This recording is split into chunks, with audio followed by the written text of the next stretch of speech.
ਸੜਕੀ ਅੱਤਵਾਦ ਦੇ ਸ਼ਿਕਾਰ ਹੁੰਦਿਆਂ ਕਈ ਸਾਡੇ ਧੀ ਪੁੱਤ ਰੋਜ਼ ਹਾਦਸਾਗ੍ਰਸਤ ਹੁੰਦੇ ਆ। ਰਾਜਵੀਰ ਜਵੰਦੇ ਦੇ ਨਾਲ ਹੋਈ ਘਟਨਾ ਨੇ ਕਈ ਸਵਾਲ ਸਾਡੇ ਸਾਹਮਣੇ ਖੜੇ ਕਰਤੇ ਆ। ਉਹਨਾਂ ਦੀ ਹਾਲਤ ਬਾਰੇ ਬਹੁਤ ਸਾਰੀਆਂ ਗੱਲਾਂ, ਕੋਈ ਕਦੀ ਕਿਹਾ ਜਾਂਦਾ ਕਿ ਉਹਨਾਂ ਦੀ ਅੱਖ ਦੇ ਵਿੱਚ ਅੱਥਰੂ ਆਇਆ, ਸੁਧਾਰ ਹੋ ਰਿਹਾ। ਕਈ ਥਾਵਾਂ 'ਤੇ ਇਹੋ ਜਿਹੀਆਂ ਅਫਵਾਹਾਂ ਕਿ RIP ਵੀ ਲਿਖ ਕੇ ਕਈ ਪੋਸਟਾਂ ਸ਼ੇਅਰ ਕੀਤੀਆਂ ਜਾ ਰਹੀਆਂ। ਜਿਹੜਾ ਖਾਸ ਕਰਕੇ ਪੰਜਾਬੀ ਮੀਡੀਆ ਆ, ਹੁਣ ਮੈਂ ਥੋੜ੍ਹਾ ਜਿਹਾ ਕੌੜਾ ਸ਼ਬਦ ਇੱਕ ਵਰਤੂੰਗਾ ਬਈ ਘੱਟ ਤੋਂ ਘੱਟ ਜਦੋਂ ਇਹੋ ਜਿਹੀ ਤਰਾਸਦੀ ਕਦੇ ਵਾਪਰੀ ਹੋਵੇ ਨਾ, ਉਦੋਂ ਥੋੜ੍ਹਾ ਜਿਹਾ ਵਿਊ ਦੇ ਚੱਕਰਾਂ 'ਚ ਨਾ ਪਿਆ ਕਰੋ, ਜਾਂ ਐਵੇਂ ਹੀ ਲੋਕਾਂ ਨੂੰ ਮੂਰਖ ਜਾਂ ਨਾ ਬਣਾਉਣ ਦੀ ਕੋਸ਼ਿਸ਼ ਕਰਿਆ ਕਰੋ। ਚੀਜ਼ਾਂ ਬੜੀਆਂ ਸੰਗੀਨ ਹੁੰਦੀਆਂ, ਖਾਸ ਕਰਕੇ ਜਿਹਦੇ ਪਰਿਵਾਰ ਦੇ ਨਾਲ ਵਾਪਰੀ ਆ। ਮੈਨੂੰ ਗਿਰੇ ਹੋਏ ਕਹੂੰਗਾ ਬਿਲਕੁਲ, ਜਾਂ ਕਹਿ ਲਓ ਕਿ ਦਿਮਾਗ ਦਾ ਤਵੱਜਨ ਹੀ ਖਰਾਬ ਹੋ ਗਿਆ।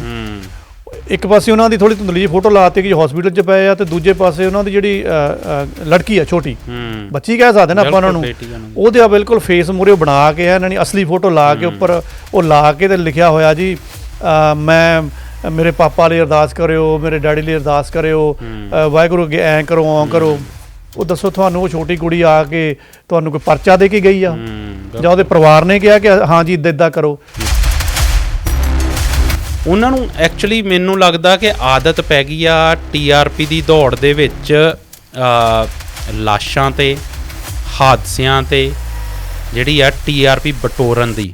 ਇੱਥੋਂ ਤੱਕ ਵੀ ਖਬਰਾਂ ਆਈਆਂ ਕਿ ਜਦੋਂ ਕਈ ਫੋਨ ਗਏ ਆ ਉੱਥੇ ਹਸਪੀਟਲ ਦੇ ਵਿੱਚ ਕਿ ਜੇ ਰਾਜਵੀਰ ਨੂੰ ਕੁਛ ਨਾ ਕੁਛ ਹੁੰਦਾ ਆ ਤਾਂ ਸਭ ਤੋਂ ਪਹਿਲੋਂ ਮੈਨੂੰ ਦੱਸਿਆ ਜਾਵੇ।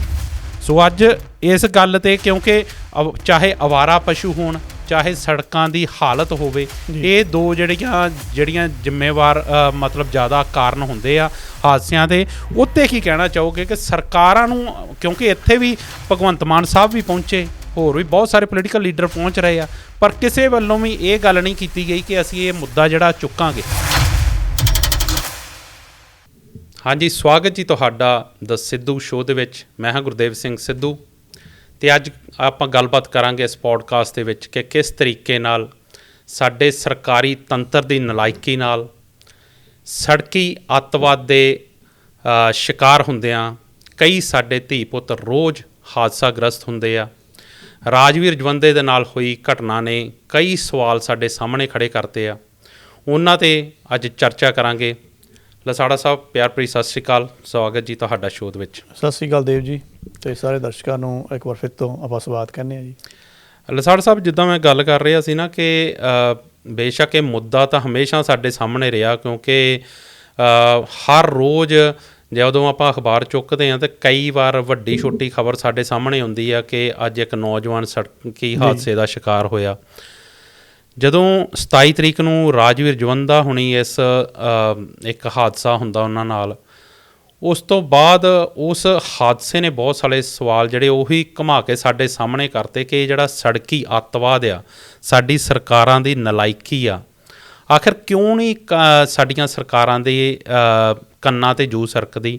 ਅੱਜ ਉਹਦੇ ਬਾਰੇ ਗੱਲਬਾਤ ਕਰਾਂਗੇ, ਪਰ ਸ਼ੁਰੂਆਤ ਕਰਨੀ ਚਾਹੁੰਦਾ ਮੈਂ ਕਿ 4 ਤੋਂ 5 ਦਿਨ ਹੋ ਗਏ ਰਾਜਵੀਰ ਜਵੰਦਾ ਹੁਣਾਂ ਨੂੰ। ਉਹਨਾਂ ਦੀ ਹਾਲਤ ਬਾਰੇ ਬਹੁਤ ਸਾਰੀਆਂ ਗੱਲਾਂ, ਕੋਈ ਕਦੀ ਕਿਹਾ ਜਾਂਦਾ ਕਿ ਉਹਨਾਂ ਦੀ ਅੱਖ ਦੇ ਵਿੱਚ ਅੱਥਰੂ ਆਇਆ, ਸੁਧਾਰ ਹੋ ਰਿਹਾ। ਕਈ ਥਾਵਾਂ 'ਤੇ ਇਹੋ ਜਿਹੀਆਂ ਅਫਵਾਹਾਂ ਕਿ RIP ਵੀ ਲਿਖ ਕੇ ਕਈ ਪੋਸਟਾਂ ਸ਼ੇਅਰ ਕੀਤੀਆਂ ਜਾ ਰਹੀਆਂ।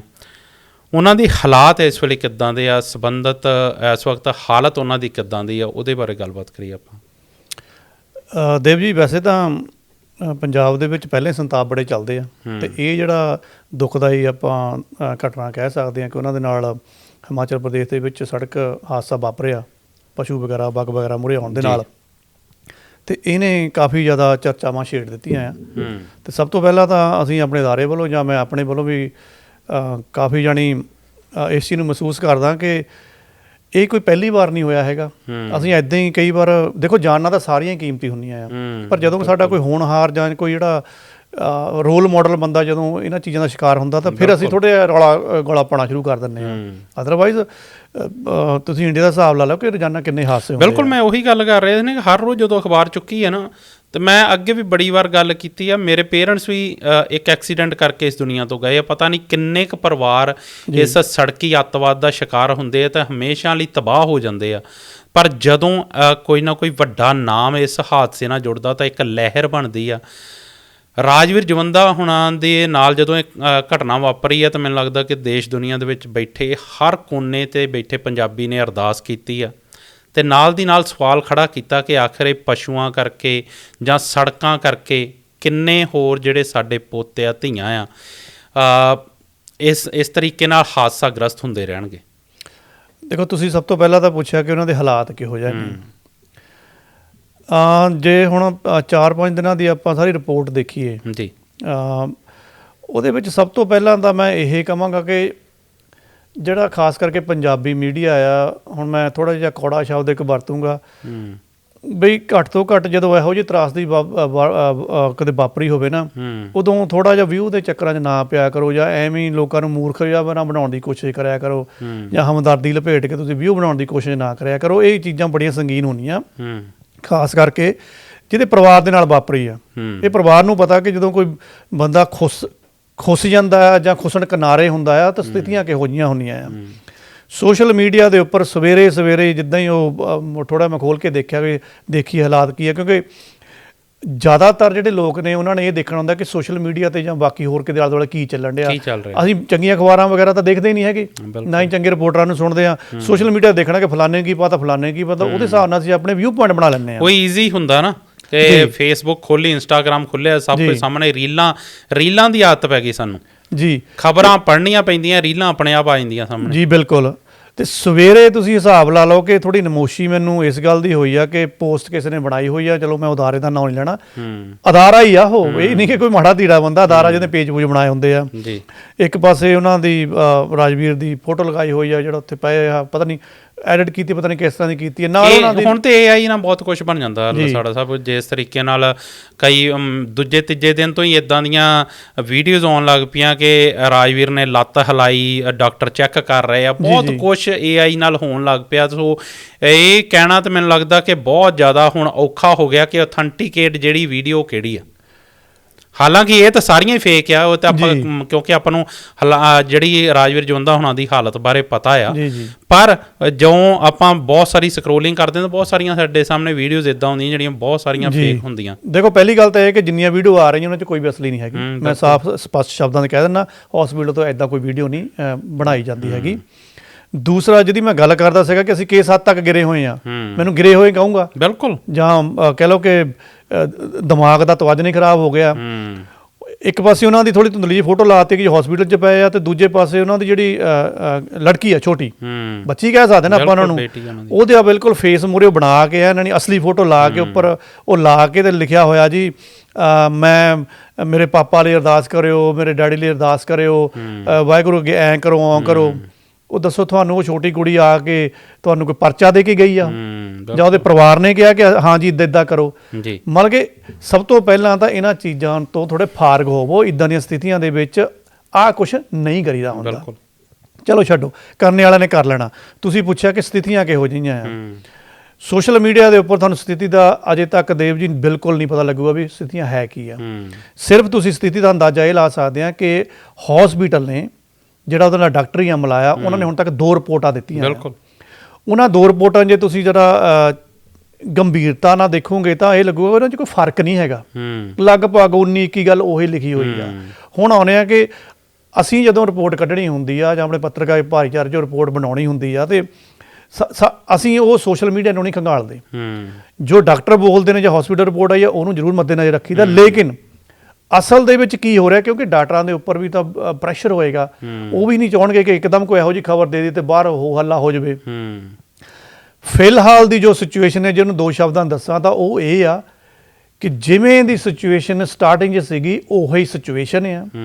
ਰਾਜਵੀਰ ਦੇ ਨਾਲ ਆਉਂਦੇ ਕੁਝ ਵੀ ਪਲਾਂ ਦੇ ਵਿੱਚ ਕਿਹੋ ਜਿਹੀ ਮੂਹਰੇ ਆਪਾਂ ਮੰਦਭਾਗੀ, ਹੁਣ ਮੈਂ ਕਹੂੰਗਾ ਕਿਉਂਕਿ ਚੰਗੇ ਵੱਲ ਨੂੰ ਕੁਛ ਨਹੀਂ ਜਾ ਰਿਹਾ ਹੈਗਾ, ਸਥਿਤੀਆਂ ਹੋਈ ਆ, ਉਹਦੇ ਨਾਲ ਮੰਦਭਾਗੀ ਖਬਰ ਕੀ ਵੱਧ ਤੋਂ ਵੱਧ ਆ ਸਕਦੀ ਆ। ਸਾਨੂੰ ਆਪਣੇ ਦਿਮਾਗਾਂ ਨੂੰ, ਆਪਣੇ ਸਰੀਰਾਂ ਨੂੰ ਇਸ ਚੀਜ਼ ਲਈ ਤਿਆਰ ਰੱਖਣਾ ਚਾਹੀਦਾ ਆ। ਅਤੇ ਤਿਆਰੀ ਦਾ ਮਤਲਬ ਇਹ ਹੁੰਦਾ ਕਿ ਉਹਦੇ ਵਿੱਚ ਕੀ ਆ ਕਿ ਪਰਿਵਾਰ ਵੀ ਥੋੜ੍ਹਾ ਜਿਗਰਾ ਕਰੇ। ਜੇ ਇਸ ਤਰ੍ਹਾਂ ਦੀ ਮੰਦਭਾਗੀ ਕੋਈ ਘਟਨਾ ਆਉਂਦੀ ਆ, ਸਥਿਤੀਆਂ ਬਣਦੀਆਂ, ਅਤੇ ਸਾਡਾ ਜਿਹੜਾ ਫਿਰ ਪੰਜਾਬੀ ਭਾਈਚਾਰਾ ਚਾਹੇ ਦੇਸ਼ ਦਾ ਚਾਹੇ ਵਿਦੇਸ਼ ਦਾ, ਉਹ ਵੀ ਥੋੜ੍ਹਾ ਜਿਹਾ ਫਿਰ ਆਪਣਾ ਤਵਾਜ਼ਨ ਜਿਹੜਾ ਠੀਕ ਰੱਖੇ। ਮੈਨੂੰ ਲੱਗਦਾ ਨਾ ਲਸਾੜਾ ਸਾਹਿਬ ਕਿ ਪਰਮਾਤਮਾ ਨਾ ਜਿਹੜਾ ਜਦੋਂ ਉਹਦੇ ਸਾਹਮਣੇ ਹਾਲਾਂਕਿ ਜਿੱਦਾਂ ਬਿਲਕੁਲ ਤੁਸੀਂ ਗੱਲ ਕੀਤੀ ਕਿ ਜਿਸ ਤਰੀਕੇ ਦੇ ਹਾਲਾਤ 27 ਤਰੀਕ ਨੂੰ ਸੀ, ਜੀ ਅੱਜ ਵੀ ਉੱਦਾਂ ਦੇ ਹੀ ਹਾਲਾਤ ਆ।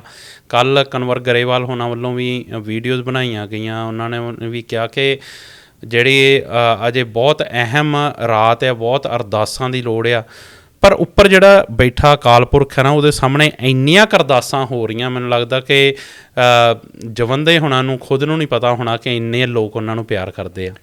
ਜਿਸ ਤਰੀਕੇ ਨਾਲ ਹਰ ਪੰਜਾਬੀ ਦੇ ਮੂੰਹੋਂ ਤਨੋਂ ਮਨੋਂ ਅਰਦਾਸ ਨਿਕਲ ਰਹੀ ਆ, ਪਰ ਉਸ ਅਕਾਲ ਪੁਰਖ ਦੇ ਚਮਤਕਾਰ ਦਾ ਕੁਛ ਨਹੀਂ ਪਤਾ ਕਿ ਕਿਸ ਵੇਲੇ ਉਹਨੇ ਜੇ ਕਿਰਪਾ ਕਰਤੀ ਤਾਂ ਕਹਿੰਦੇ ਹੁੰਦਾ ਕਿ ਉਹ ਮੁਰਦਿਆਂ 'ਚ ਵੀ ਜਾਨ ਫੂਕ ਦਿੰਦਾ।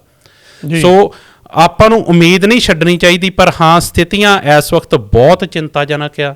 ਸਥਿਤੀ ਇੱਦਾਂ ਦੀ ਆ ਕਿ ਬਹੁਤ ਜ਼ਿਆਦਾ ਕੋਈ ਸੁਧਾਰ ਵਾਲੀ ਕੋਈ ਗੱਲ ਹੈ ਨਹੀਂ ਅਜੇ 4-5 ਦਿਨਾਂ ਦੇ ਵਿੱਚ। ਅਤੇ ਪਰ ਪਰਮਾਤਮਾ ਅੱਗੇ ਅਰਦਾਸ ਹਰ ਪੰਜਾਬੀ ਕਰ ਰਿਹਾ, ਅਤੇ ਅਸੀਂ ਵੀ ਕਰਦੇ ਹਾਂ ਇੰਡੋਜ਼ TV ਦੇ ਅਦਾਰੇ ਵੱਲੋਂ ਵੀ, ਅਤੇ ਅਸੀਂ ਆਪਣੇ ਤੌਰ 'ਤੇ ਵੀ ਅਰਦਾਸ ਕਰਦੇ ਹਾਂ ਕਿ ਪਰਮਾਤਮਾ ਰਾਜਵੀਰ ਜਵੰਦਾ ਉਹਨਾਂ ਨੂੰ ਤੰਦਰੁਸਤੀ ਬਖਸ਼ੇ, ਉਹਨਾਂ ਨੂੰ ਦੇ ਅਰੋਗਤਾ। ਹਾਲਾਂਕਿ ਰਿਕਵਰੀ ਜਿਹੜੀ ਇਸ ਹਾਲਾਤ 'ਚ ਹੋਣੀ ਬਹੁਤ ਜ਼ਿਆਦਾ ਸਲੋ ਪ੍ਰੋਸੈਸ ਹੁੰਦਾ, ਪਰ ਪਰਮਾਤਮਾ ਕਿਤੇ ਨਾ ਕਿਤੇ ਕੋਈ ਚੰਗਾ ਸਿਗਨਲ ਦੇਵੇ, ਕਿਤੇ ਨਾ ਕਿਤੇ ਕੋਈ ਉਮੀਦ ਦੀ ਕਿਰਨ ਜਾਗੇ। ਇਹ ਹਰ ਪੰਜਾਬੀ ਦੀ ਅਰਦਾਸ ਆ। ਬਾਕੀ ਲਸਾੜਾ ਸਾਹਿਬ, ਜਿਸ ਤਰੀਕੇ ਨਾਲ ਤੁਸੀਂ ਗੱਲ ਕੀਤੀ ਨਾ ਕਿ ਸਾਡੇ ਜਿਹੜੇ ਅਦਾਰੇ ਆ, ਉਹਨਾਂ ਨੂੰ ਐਕਚੁਅਲੀ ਮੈਨੂੰ ਲੱਗਦਾ ਕਿ ਆਦਤ ਪੈ ਗਈ ਆ TRP ਦੀ ਦੌੜ ਦੇ ਵਿੱਚ ਲਾਸ਼ਾਂ 'ਤੇ, ਹਾਦਸਿਆਂ 'ਤੇ ਜਿਹੜੀ ਆ TRP ਬਟੋਰਨ ਦੀ। ਇੱਥੋਂ ਤੱਕ ਵੀ ਖਬਰਾਂ ਆਈਆਂ ਕਿ ਜਦੋਂ ਕਈ ਫੋਨ ਗਏ ਆ ਉੱਥੇ ਹੌਸਪੀਟਲ ਦੇ ਵਿੱਚ ਕਿ ਜੇ ਰਾਜਵੀਰ ਨੂੰ ਕੁਛ ਨਾ ਕੁਛ ਹੁੰਦਾ ਆ ਤਾਂ ਸਭ ਤੋਂ ਪਹਿਲੋਂ ਮੈਨੂੰ ਦੱਸਿਆ ਜਾਵੇ। ਕਿਸੇ ਨੇ ਗੇਟ ਕੀਪਰ ਨਾਲ ਕਹਿੰਦੇ ਆ, ਸਾਨੂੰ ਪਤਾ ਨਹੀਂ ਕਿ ਇਹਨਾਂ ਗੱਲਾਂ 'ਚ ਕਿੰਨੀ ਕੁ ਸੱਚਾਈ ਆ, ਪਰ ਜੋ ਗੱਲਾਂ ਸਾਹਮਣੇ ਆ ਰਹੀਆਂ ਕਿ ਕਿਸੇ ਨੇ ਗੇਟ ਕੀਪਰ ਨੂੰ ਕਿਹਾ ਕਿ ਤੂੰ ਮੈਨੂੰ ਫੋਨ ਕਰਨਾ, ਜਾਂ ਅੰਦਰ ਫੋਨ ਗਏ ਆ। ਸੋ ਉਹ ਆਪਣੇ ਆਪ ਦੇ ਵਿੱਚ ਇੱਕ ਤਾਂ ਜਿਹੜੇ ਜਿੱਦਾਂ ਤੁਸੀਂ ਕਹਿ ਰਹੇ ਅਦਾਰੇ, ਚੰਗੇ ਭਲੇ ਅਦਾਰੇ ਆ, ਉਹ ਵੀ ਆ ਕੁਛ ਕਰਦੇ ਆ, ਉਹ ਬਹੁਤ ਜ਼ਿਆਦਾ ਮਾੜੀ ਜਾਂ ਚਿੰਤਾਜਨਕ ਗੱਲ ਆ, ਕਿਉਂਕਿ ਜਿਹੜਾ ਪੱਤਰਕਾਰਤਾ ਹੁੰਦੀ ਆ ਇਹਨੂੰ ਚੌਥਾ ਥੰਮ ਕਿਹਾ ਜਾਂਦਾ।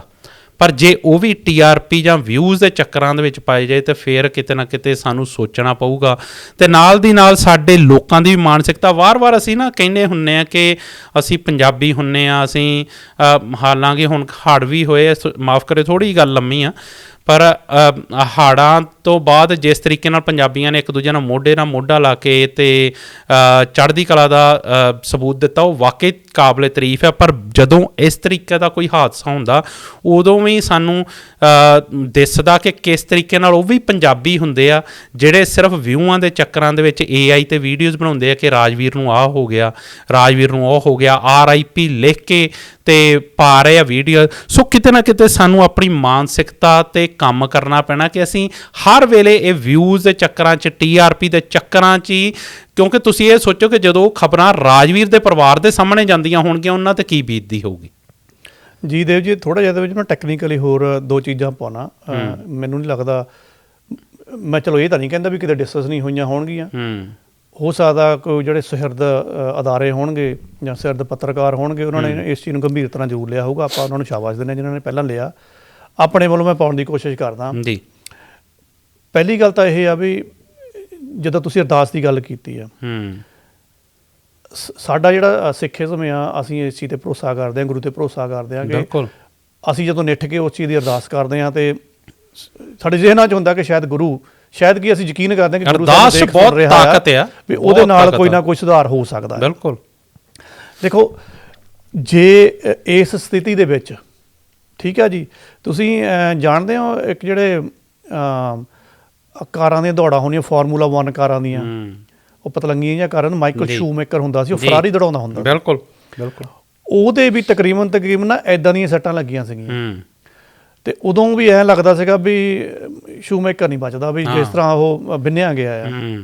ਲੇਕਿਨ ਚਲੋ ਜਿੱਦਾਂ ਦੀ ਵੀ ਡਾਕਟਰੀ ਸਹੂਲਤ ਮਿਲੀ, ਜਾਂ ਕਹਿ ਲਓ ਪਤਾ ਨਹੀਂ, ਇਹ ਮੰਨ ਲਓ ਕਿ ਅਰਦਾਸਾਂ ਹੋਈਆਂ, ਉਹਦੇ ਲਈ ਵੀ ਹੋਈਆਂ ਹੋਣਗੀਆਂ। ਬਿਲਕੁਲ ਬਿਲਕੁਲ। ਸਭ ਤੋਂ ਪਹਿਲੀ ਗੱਲ ਤਾਂ ਇਹ ਆ ਕਿ ਅਰਦਾਸਾਂ ਕਰੋ, ਲੇਕਿਨ ਤੁਸੀਂ ਜਦੋਂ ਨਾਲ ਇਹ ਲਿਖਦੇ ਹੋ ਨਾ ਕਿ ਜਵੰਦੇ ਦੇ ਪ੍ਰੇਮੀ ਜਿਹੜਾ ਉਹਨੂੰ ਪਿਆਰ ਕਰਨ ਵਾਲੇ ਅਰਦਾਸਾਂ ਕਰਨ, ਵੀ ਜਵੰਦੇ ਨੂੰ ਇਕੱਲਾ ਪਿਆਰ ਕਰਨ ਵਾਲੇ ਨਹੀਂ, ਅਰਦਾਸ ਸਾਰਿਆਂ ਦੀ ਹੋਣੀ ਚਾਹੀਦੀ। ਇਹ ਗਲਤ, ਆਪਾਂ ਗਲਤ ਲਿਖਦੇ, ਆਪਾਂ ਇਹਦੇ ਵਿੱਚ ਵੀ ਕੈਟਾਗਰਾਈਜ਼ ਕਰਨ ਦੀ ਕੋਸ਼ਿਸ਼ ਕਰਦੇ ਹਾਂ। ਚਲੋ ਹੁਣ ਮੈਂ ਮੇਨ ਤੇ ਆਉਣਾ ਕਿ ਉਹਦੀ ਦੇਵ ਜੀ ਜੇ ਉਹਦੀ ਸਥਿਤੀ ਦੇ ਵਿੱਚ ਸੁਧਾਰ ਹੋਵੇ ਜਿਹੜਾ ਕਿ ਅਸੀਂ ਚਾਹੁੰਦੇ ਆ ਜੀ, ਚਾਹੇ ਉਹ ਅਰਦਾਸਾਂ ਦੇ ਉੱਪਰ ਹੀ ਗੱਲ ਚੱਲ ਗਈ ਆ, ਇਹ ਫਿਰ ਇੱਕ ਚਮਤਕਾਰ ਹੋਊਗਾ। ਬਿਲਕੁਲ ਮੈਂ ਇਹਨੂੰ ਇੱਕ ਚਮਤਕਾਰ ਕਹੂੰਗਾ ਕਿਉਂਕਿ ਜਿੰਨੀ ਮੈਨੂੰ ਉਹਦੀ ਰਿਪੋਰਟ ਮਿਲੀ ਆ ਸਾਡੇ ਪੱਤਰਕਾਰ ਭਾਈਚਾਰੇ 'ਚੋਂ, ਉਹ ਉਸ ਸਟੇਜ ਤੇ ਆ ਜਿੱਥੇ ਸ਼ਾਇਦ ਡਾਕਟਰੀ ਹੱਥ ਖੜੇ ਹੋ ਜਾਂਦੇ ਆ, ਕਿਉਂਕਿ ਉਹਦੀ ਕੋਈ ਉਮਰ ਇੰਨੀ ਜ਼ਿਆਦਾ ਨਹੀਂ ਹੈਗੀ, ਮੇਰੇ ਖਿਆਲ ਕਿੰਨੇ ਕੁ ਤਾਂ 32-33 ਸਾਲ ਦੇ ਹੋਣਗੇ ਉਹ। ਬਿਲਕੁਲ ਬਹੁਤ ਥੋੜੀ ਉਮਰ ਆ, ਤੇ ਨਾਲ ਦੀ ਨਾਲ ਪਰ ਮੈਨੂੰ ਲੱਗਦਾ ਕਿ ਉਹ ਚੰਦ ਕੋਈ ਐਸੇ ਕਲਾਕਾਰਾਂ ਦੇ ਵਿੱਚੋਂ ਆ ਜਿਹੜੇ ਆਪਣਾ ਸਿਰਫ ਗਾਇਕੀ ਦੇ ਨਾਲ ਨਾਲ ਆਪਣੇ ਆਪ ਤੇ ਬਹੁਤ ਧਿਆਨ ਦਿੰਦੇ ਸੀ। ਬਿਲਕੁਲ, ਮਤਲਬ ਬੜਾ ਲੰਮਾ ਚੌੜਾ ਤੇ ਫਿੱਟ ਗੱਭਰੂ, ਮੈਂ ਉਹੀ ਗੱਲ ਅਸਲੀ ਪੰਜਾਬੀ ਜਿਹਨੂੰ ਕਹਿੰਦੇ ਆ ਕਿ ਸਿਰ ਤੇ ਦਸਤਾਰ ਸਜਾਈ ਆ ਤੇ ਪੂਰਾ ਆਪਣੇ ਸਰੀਰ ਦਾ ਤੇ ਆਪਣੀ ਜ਼ਿੰਦਗੀ ਦਾ ਧਿਆਨ ਰੱਖਣ ਵਾਲਾ। ਮੈਂ ਇਹੀ ਗੱਲ ਕੋਟ ਕਰਨਾ ਚਾਹੁੰਦਾ ਸੀਗਾ ਕਿ ਦੇਖੋ ਇਹੋ ਜਿਹਾ ਜਵਾਨ ਜਿਹੜਾ ਕਹਿ ਲਓ ਵੀ 6 ਫੁੱਟ ਤੱਕ ਲੱਗਣ ਨੂੰ ਗੱਭਰੂ ਆ, ਬਿਲਕੁਲ ਰਿਸਟ ਪੋਸਟ ਗੱਭਰੂ ਆ, ਤੇ ਉਹ ਜਿਸ ਪੇਸ਼ੇ ਦੇ ਵਿੱਚੋਂ ਪੰਜਾਬ ਪੁਲਿਸ ਚੋਂ ਆਇਆ, ਚਲੋ ਉੱਥੋਂ ਵੀ ਕਾਫੀ ਫਿਟਨੈਸ ਹੁੰਦੀ ਆ। ਜੇ ਉਹਦੇ ਸੰਦਰਭ ਦੇ ਵਿੱਚ ਵੀ ਡਾਕਟਰ ਇਹ ਕਹਿੰਦੇ ਆ ਕਿ ਹਜੇ ਤੱਕ ਸਥਿਤੀਆਂ ਚੇਂਜ ਨਹੀਂ ਹੋਈਆਂ, ਤੁਹਾਡੀ ਲਾਈਨ ਤੇ ਮੇਰਾ ਵੀ ਹਾਸਾ ਨਿਕਲਿਆ ਤੇ ਮੈਨੂੰ ਲੱਗਦਾ ਕਿ ਵੇਖਣ ਵਾਲਿਆਂ ਦਾ ਵੀ ਥੋੜਾ ਬਹੁਤਾ ਨਿਕਲੂਗਾ। ਜਿਹੜਾ ਤੁਸੀਂ ਕਿਹਾ ਨਾ ਪੰਜਾਬ ਪੁਲਿਸ ਵਾਲੇ ਬੜੇ ਫਿੱਟ ਹੁੰਦੇ ਆ, ਉਹ ਦਲਜੀਤ ਦੋਸਾਂਝ ਦਾ, ਚਲੋ ਇਹ ਆਫ ਟਾਪਿਕ ਹੋ ਜਾਣੀ ਆ ਵੀ, ਦਲਜੀਤ ਦੋਸਾਂਝ ਦਾ ਵੀ ਇੱਕ ਉਹ ਹੁੰਦਾ ਸੀ ਨਾ ਕਿ ਡਾਇਲੌਗ ਕਿ DSP ਸਾਹਿਬ ਦਾ ਜਿਹੜੀ ਵੇਸਟ ਆ ਉਹ ਇੰਨੀ, ਤੇ SSP ਦੀ ਇੰਨੀ, ਤੇ DGP ਦੀ ਇੰਨੀ, ਉਹ ਹਾਲਾਤ ਸਾਡੀ ਪੰਜਾਬ ਪੁਲਿਸ ਦੇ ਆ। ਚਲੋ ਖੈਰ ਤੁਸੀਂ ਗੱਲਬਾਤ ਸ਼ੁਰੂ ਕਰੋ, ਕੰਟੀਨਿਊ। ਮੇਰੇ ਖਿਆਲ 5-7 ਸਾਲ ਉਹਨਾਂ ਨੇ ਪੰਜਾਬ ਪੁਲਿਸ ਲਾਏ, ਉਹਦੇ ਵਿੱਚ ਉਹ ਬਾਅਦ ਫਿਰ ਇਸ ਪੇਸ਼ੇ 'ਚ ਆਏ ਗਾਇਕੀ ਦੇ ਵਿੱਚ। ਕਹਿਣ ਦਾ ਮਤਲਬ ਕੀ ਆ ਕਿ ਜਿਹੜੀ ਇਹ ਵਾਲੀ ਏਜ ਹੁੰਦੀ ਹੈ ਨਾ, ਜੇ ਕਿਸੇ ਸੱਟ ਚੋਟ ਲੱਗ ਵੀ ਜਾਵੇ ਕਿਸੇ ਨੌਜਵਾਨ ਦੇ, ਤਾਂ ਉਹਦੀ ਰਿਕਵਰੀ ਦੇ ਚਾਂਸਿਸ ਬਹੁਤ ਹੁੰਦੇ ਆ। ਅਸੀਂ ਉਸ ਪੁਆਇੰਟ ਨੂੰ ਨਹੀਂ ਫੜ ਰਹੇ ਹੈਗੇ। ਮੈਂ ਨਹੀਂ ਕਹਿੰਦਾ ਅਰਦਾਸਾਂ ਨਾ ਕਰੋ ਜੀ, ਸਦਕੇ ਕਰੋ, ਸਾਰਾ ਸੰਸਾਰ ਕਰੇ, ਲੇਕਿਨ ਇਸ ਉਮਰ ਦੇ ਵਿੱਚ ਜਦੋਂ ਉਹ ਤਕੜੇ ਨੇ, ਜਿੱਥੇ ਰਿਕਵਰੀ ਦੇ ਚਾਂਸਿਸ ਬਹੁਤ ਹੁੰਦੇ ਆ, ਬੰਦਾ ਜਰ ਲੈਂਦਾ ਕਈ ਵਾਰ ਇਹੋ ਜਿਹੀ ਸੱਟ-ਸੁੱਟ ਵੀ, ਉਦੋਂ ਵੀ 4-5 ਦਿਨਾਂ ਤੋਂ ਬਾਅਦ ਜਿਹੜੀ ਰਿਪੋਰਟ ਆ ਰਹੀ ਉਹ ਕਹਿੰਦੇ ਆ ਵੀ ਇੰਪਰੂਵਮੈਂਟ ਨਾਂ ਦੀ ਕੋਈ ਚੀਜ਼ ਹੈ ਨਹੀਂ। ਹੁਣ ਇਹਦਾ ਕੀ ਮਤਲਬ ਹੋਇਆ ਕਿ ਜੇ ਉਹਦੇ ਵਿੱਚ ਇੰਪਰੂਵਮੈਂਟ ਹੁੰਦੀ, ਅਸੀਂ ਚਾਹੁੰਦੇ ਕਿ ਇੰਪਰੂਵਮੈਂਟ ਹੋਵੇ, ਉਹ ਹੋਏਗਾ ਚਮਤਕਾਰ। ਸੋ ਉਹ ਚਮਤਕਾਰ ਤੋਂ ਘੱਟ ਗੱਲ ਨਹੀਂ ਹੈਗੀ। ਦੂਸਰਾ, ਇੰਪਰੂਵਮੈਂਟ ਹੁਣ ਕਿਉਂ ਨਹੀਂ ਹੈਗੀ, ਇਹਦਾ ਮਤਲਬ ਕਿ ਦੇਖੋ ਡਾਕਟਰੀ ਲੈਂਗੁਏਜ ਦੇ ਵਿੱਚ ਕੁਛ ਜਿਹੜੀਆਂ ਸੱਟਾਂ ਹੁੰਦੀਆਂ ਨਾ, ਉਹਨੂੰ ਬਹੁਤ ਗੰਭੀਰ ਮੰਨਿਆ ਜਾਂਦਾ, ਉੱਥੇ ਕਈ ਵਾਰ ਤਕੜਾ ਸਰੀਰ ਵੀ ਜਵਾਬ ਦੇ ਜਾਂਦਾ। ਰਾਜਵੀਰ ਦੇ ਉਹ ਸੱਟਾਂ ਲੱਗੀਆਂ ਹੋਈਆਂ ਨੇ, ਦਿਮਾਗ 'ਚ ਵੀ ਲੱਗੀਆਂ ਹੋਈਆਂ ਨੇ, ਬ੍ਰੇਨ ਤੇ ਵੀ ਲੱਗੀਆਂ ਹੋਈਆਂ ਨੇ, ਤੇ ਰੀੜ੍ਹ ਦੀ ਹੱਡੀ ਤੇ ਵੀ ਲੱਗੀਆਂ ਹੋਈਆਂ ਨੇ। ਇਹ 3 ਚੀਜ਼ਾਂ ਤੇ ਜਦੋਂ ਗੰਭੀਰ ਸੱਟਾਂ ਲੱਗ ਜਾਂਦੀਆਂ, ਬੰਦਾ ਸਿੱਧਾ ਜਾਂਦਾ ਵੈਂਟੀਲੇਟਰ ਦੇ ਉੱਪਰ। ਸਾਡਾ ਸਰੀਰ ਖਲੋਤਾ ਹੀ ਇਹਨਾਂ ਚੀਜ਼ਾਂ ਤੇ ਆ ਜੀ। ਹੁਣ ਰਾਜਵੀਰ ਪਹਿਲੇ ਦਿਨ ਤੋਂ ਵੈਂਟੀਲੇਟਰ ਦੇ ਉੱਪਰ ਆ। ਹੁਣ ਵੈਂਟੀਲੇਟਰ ਦਾ ਵੀ ਜਿਹੜਾ ਸੀਨ ਸਮਝ ਲਓ ਕਿ ਮੈਂ ਕਿਉਂ ਕਹਿ ਰਿਹਾ ਕਿ ਜੇ ਉਹ ਰਿਕਵਰੀ ਹੋ ਗਈ ਤਾਂ ਵਾਕਈ ਇਹ ਚਮਤਕਾਰ ਲਿਖਿਆ ਜਾਊਗਾ ਵੀ ਚਮਤਕਾਰ ਆ, ਪਰਮਾਤਮਾ ਦਾ ਚਮਤਕਾਰ, ਜਾਂ ਡਾਕਟਰਾਂ ਦਾ ਵੀ ਜੋ ਚਲੋ ਸਹਿਯੋਗ ਹੈਗਾ ਆ। ਵੈਂਟੀਲੇਟਰ ਤੇ ਜੇ ਰਿਕਵਰੀ ਹੁੰਦੀ ਹੋਵੇ ਤਾਂ ਉਹਦੀ ਪ੍ਰੋਗਰੈਸ ਚਾਰਟ ਬਣਦਾ ਆ, ਕਿਉਂਕਿ ਫਿਰ ਡਾਕਟਰਾਂ ਨੇ ਇਹ ਦੇਖਣਾ ਹੁੰਦਾ ਕਿ ਹੁਣ ਇਹਨੂੰ ਆਪਾਂ ਵੈਂਟੀਲੇਟਰ ਤੋਂ ਲਾ ਕੇ ਨਾਰਮਲ ਕਰਨ ਦੀ ਕੋਸ਼ਿਸ਼ ਕਰਨੀ ਹੈ। ਇਹ ਵੈਂਟੀਲੇਟਰ ਤੋਂ ਲਾਉਣਾ ਤੇ ਨਾਰਮਲ ਹਾਲਾਤ ਦੇ ਵਿੱਚ ਉਹਨੂੰ ਐਕਸਪੈਰੀਮੈਂਟ ਤੇ ਲੈ ਕੇ ਆਉਣਾ ਕਿ ਉਹ ਜਰਦਾ ਉਹਦਾ ਸਰੀਰ ਸਾਰਾ, ਇਹ ਬਹੁਤ ਰਿਸਕੀ ਟਾਸਕ ਆ। ਇਸ ਵੇਲੇ ਰਿਕਵਰੀ ਕੋਈ ਹੋ ਨਹੀਂ ਰਹੀ ਹੈਗੀ। ਇਹਦਾ ਮਤਲਬ ਕਈ ਵਾਰ ਆਪਣੇ ਦਿਮਾਗਾਂ ਦੇ ਵਿੱਚ ਆ ਜਾਂਦਾ ਲੋਕਾਂ ਦੇ ਕਿ ਉਹ ਐਵੇਂ ਵੈਂਟੀਲੇਟਰ ਦੇ ਪਾਓ ਜੀ, ਡਾਕਟਰ ਪੈਸੇ ਬਣਾਉਂਦੇ ਨੇ, ਬੰਦਾ ਤਾਂ ਖਤਮ ਹੀ ਆ। ਅਸਲ 'ਚ ਇਦਾਂ ਨਹੀਂ ਹੁੰਦੀ ਹੈਗੀ। ਹਾਂ, ਕੋਈ ਅਦਾਰਾ ਇਹੋ ਜਿਹਾ ਆ ਜਿਹੜਾ ਅਸੀਂ ਸੋਚਦੇ ਹਾਂ ਕਿ ਇਸ ਕੇਸ ਦੇ ਵਿੱਚ ਤਾਂ ਨਹੀਂ ਹੈਗਾ, ਉਹ ਇੱਕ ਮੁਰਦੇ ਨੂੰ ਵੈਸੇ ਹੀ ਕਹਿ ਕੇ ਵੈਂਟੀਲੇਟਰ ਤੇ ਪਾਇਆ ਹੋ ਕਿ ਨਹੀਂ ਚਾਹ ਚੱਲਦੇ ਪਏ ਆ, ਉਹ ਵੱਖਰੀ ਗੱਲ ਹੈ, ਪਰ ਇਦਾਂ ਕਦੀ ਹੁੰਦੀ ਨਹੀਂ ਹੈਗੀ, ਕਿਉਂਕਿ ਇਹ ਵੀ ਸੋਸ਼ਲ ਮੀਡੀਆ ਤੇ ਗੱਲਾਂ ਉੱਡ ਰਹੀਆਂ ਆ। ਜਦੋਂ ਤੱਕ ਦਿਲ ਦੀ ਧੜਕਣ ਚੱਲਦੀ ਆ, ਹਲਕੀ ਹਲਕੀ ਵੀ ਚੱਲਦੀ ਹੈ, ਇਹਦਾ ਮਤਲਬ ਬੰਦਾ ਜੀਂਦਾ ਆ। ਬਿਲਕੁਲ। ਉਦੋਂ ਉਸ ਵੈਂਟੀਲੇਟਰ ਦੀ ਲੋੜ ਪੈਂਦੀ ਆ ਕਿ ਉਹਦੀ ਬਾਕੀ ਦੀਆਂ ਪ੍ਰੋਸੈਸਾਂ ਨੂੰ ਉਹ ਬੂਸਟ ਕਰਦੇ ਰਹਿੰਦੇ ਆ। ਹੁਣ ਜਵੰਦਾ ਦੀ 4 ਦਿਨਾਂ ਤੋਂ ਬਾਅਦ ਵੀ ਜਿਹੜੀ ਉਹ ਪ੍ਰੋਸੈਸ ਆ ਬੂਸਟ ਨਹੀਂ ਹੋ ਰਹੀ ਹੈਗੀ। ਇਹਦਾ ਮਤਲਬ ਜਿੰਨਾ ਕੁ ਉਹਦਾ ਦਿਲ ਧੜਕ ਰਿਹਾ ਆ ਜਾਂ ਹਲਕੀ ਫੁਲਕੀ ਜੋ ਵੀ ਸਰੀਰ 'ਚ ਹਰਕਤ ਹੋ ਰਹੀ ਆ, ਬਸ ਉੱਥੇ ਸਥਿਰ ਆ। ਹੁਣ ਮਸਲਾ ਦੇਵ ਜੀ ਪਤਾ ਕੀ ਆ, ਅਸੀਂ ਕਹਿੰਦੇ ਆ ਜੀ ਡਾਕਟਰ ਰੋਜ਼ ਨਹੀਂ PC ਕਰਦੇ, ਤੇ ਉਹ ਦੱਸਦੇ ਕਿਉਂ ਨਹੀਂ ਹੈਗੇ, ਜਾਂ ਇਹ ਘੁੰਮਣ ਘੇਰੀਆਂ ਕਿਉਂ ਪਾਈਆਂ, ਲੁਕਾ ਕਿਉਂ ਰਹੇ ਆ ਵੀ ਹਾਲਾਤ ਕੀ ਆ ਜੀ। ਪ੍ਰੋਬਲਮ ਇਹ ਆ ਕਿ ਉਹਨਾਂ ਲਈ ਇਹ ਮੁਸੀਬਤ ਇਹ ਬਣੀ ਹੋਈ ਹੈ ਕਿ ਜੇ ਸਥਿਤੀ ਨਹੀਂ ਇੰਪਰੂਵਮੈਂਟ ਹੋ ਰਹੀ, ਜੇ ਤਾਂ ਉਹਨੂੰ ਵੈਂਟੀਲੇਟਰ ਤੋਂ ਲਾ ਕੇ ਨਾਰਮਲ ਪੋਜੀਸ਼ਨ 'ਚ ਲੈ ਕੇ ਆਉਂਦੇ ਆ, ਜਿਹਦੇ ਕਿ ਉਹਦੇ ਹਾਲਾਤ ਨਹੀਂ ਹੈਗੇ, ਉੱਥੇ ਬਹੁਤ ਵੱਡਾ ਡੈਮੇਜ ਹੋਣ ਦੇ ਚਾਂਸਸ ਆ। ਦੂਸਰਾ, ਜਦੋਂ ਤੁਸੀਂ ਪੇਸ਼ੈਂਟ ਨੂੰ ਵੈਂਟੀਲੇਟਰ ਤੋਂ ਲਾ ਕੇ ਨਾਰਮਲ 'ਚ ਲੈ ਕੇ ਆਉਣਾ, ਉੱਥੇ ਇੱਕ ਕਾਨੂੰਨੀ ਦਿੱਕਤ ਵੀ ਹੁੰਦੀ ਆ। ਮੰਨ ਲਓ ਘਰ ਦੇ ਕਹਿੰਦੇ ਵੀ ਯਾਰ ਅਸੀਂ ਖਰਚਾ ਅਫੋਰਡ ਨਹੀਂ ਕਰ ਸਕਦੇ, ਵੀ ਸਾਡੇ ਪੇਸ਼ੈਂਟ ਨੂੰ ਉੱਥੋਂ ਲਾ ਦਿਓ, ਬਾਕੀ ਹੁਣ ਰੱਬ ਆਸਰੇ। ਉਦੋਂ ਤਾਂ ਸਿਗਨੇਚਰ ਕਰਕੇ ਡਾਕਟਰ ਅਦਾਰਾ ਫਾਰਗ ਹੋ ਜਾਊਗਾ। ਲੇਕਿਨ ਜਦੋਂ ਦਾ ਇਲਾਜ ਹੋ ਰਿਹਾ ਆ ਲੇਕਿਨ ਤੁਸੀਂ ਮੁਸੀਬਤ 'ਚ ਫਸੇ ਹੋਏ ਆ ਕਿ ਇਹਨੂੰ ਹੁਣ ਅਸੀਂ ਵੈਂਟੀਲੇਟਰ ਤੋਂ ਕਿੱਦਾਂ ਥੋੜਾ ਪਰੇ ਕਰੀਏ। ਕੱਲ ਨੂੰ ਤੁਸੀਂ ਪਰੇ ਕਰਨ ਦੀ ਕੋਸ਼ਿਸ਼ ਕਰਦੇ ਆ, ਕੋਈ ਮਿਸ ਹੈਪਨਿੰਗ ਹੋ ਜਾਂਦੀ ਆ, ਕਾਨੂੰਨੀ ਕੇਸ ਬਣਦਾ ਫਿਰ ਇਹ।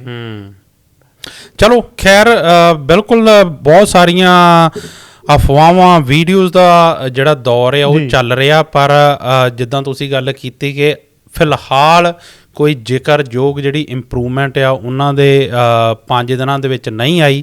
ਪਰ ਅਸੀਂ ਇੱਕ ਵਾਰ ਫਿਰ ਤੋਂ ਅਰਦਾਸ ਕਰਦੇ ਹਾਂ, ਕਿਉਂਕਿ ਉਸ ਅਕਾਲ ਪੁਰਖ ਦੀ ਰਜ਼ਾ ਦੇ ਵਿੱਚ ਕਈ ਵਾਰ ਪਲਕ ਝਪਕਦਿਆਂ ਹੀ ਸਭ ਕੁਝ ਬਦਲ ਜਾਂਦਾ। ਸੋ ਉਹਦੇ ਸਾਹਮਣੇ ਫਿਰ ਤੋਂ ਅਰਦਾਸ ਹੈ ਕਿ ਪ੍ਰਮਾਤਮਾ ਕਰੇ ਕਿ ਰਾਜਵੀਰ ਜਵੰਦਾ ਹੁਣੀ ਜਲਦੀ ਤੋਂ ਜਲਦੀ ਤੰਦਰੁਸਤੀ ਉਹਨਾਂ ਨੂੰ ਪ੍ਰਮਾਤਮਾ ਬਖਸ਼ੇ ਅਤੇ ਉਹ ਫਿਰ ਇੱਕ ਵਾਰ ਤੰਦਰੁਸਤ ਹੋ ਕੇ ਆਪਣੇ ਪਰਿਵਾਰ ਦੇ ਵਿੱਚ ਮੁੜਨ।